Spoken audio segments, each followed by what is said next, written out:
rin ang sitwasyon naman sa botohan dyan sa Benguet, Abra, kung saan nabulabog ang ilang botante matapos umalingaw-ngaw ang mga putok ng baril. Detalye po tayo sa ulat on the spot ni Jonathan Andal. Jonathan.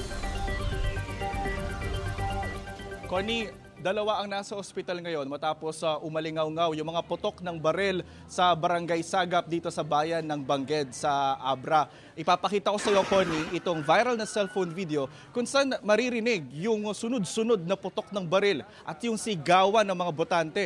Nabulabog ang mga botante at may mga hinimatay pa ayon sa kapitana ng barangay doon. Yung mga tao nag-react na, may nahimatay na, yung mga matatanda, nahimatay na sila at tumatakbo na sila. Hindi sa loob ng eskwelahan nangyari ang putukan kundi sa kalapit na ilog, 200 meters away mula sa paaralan. Hindi pa sigurado kung sino ang mga nagpaputok pero sabi ng pulis na team leader ng security sa paaralan bago ang putukan, may mga lalaking nakaputi na sakay ng dalawang sasakyan ang bumaba sa tapat ng paaralan. Nag-video at gumawa ng komosyon pero wala naman daw silang nakitang may bit-bit na baril ang mga ito. Lumapit sila dito, kaya lumapit din kami dahil parang may combustion na, sisigawan na may mga pamilya daw sila na sa kabilang barangay is pinipigil na pumuntang magbutos. Hindi namin pinapasok sila. Dito lang sila sa may kalsada. Wala po silang kagamit-gamit na ini-suspected na or baril, wala. Makalipas ang 1 o 2 minuto nang umalis ang mga kalalakihan, saka raw umalingaw-ngaw ang mga putok ng baril.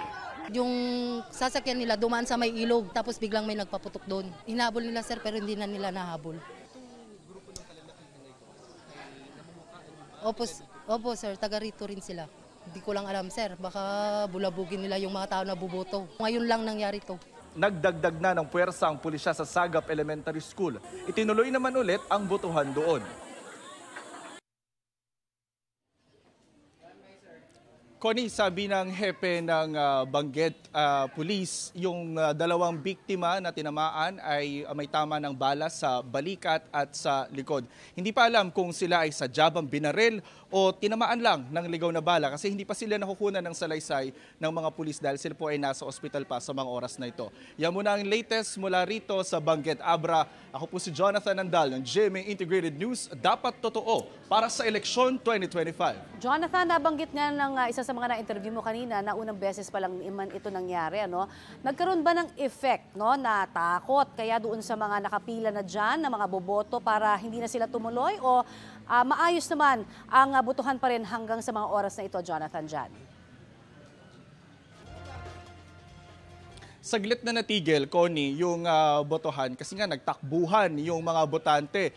Pero makalipas ang ilang minuto, nung humupa na yung tensyon, naging kalmado na ang lahat, bumalik na ulit yung mga botante doon sa kanilang mga polling precinct at tuloy-tuloy ang pagboboto hanggang sa mga oras na ito. Connie. Maraming salamat, Jonathan Andal.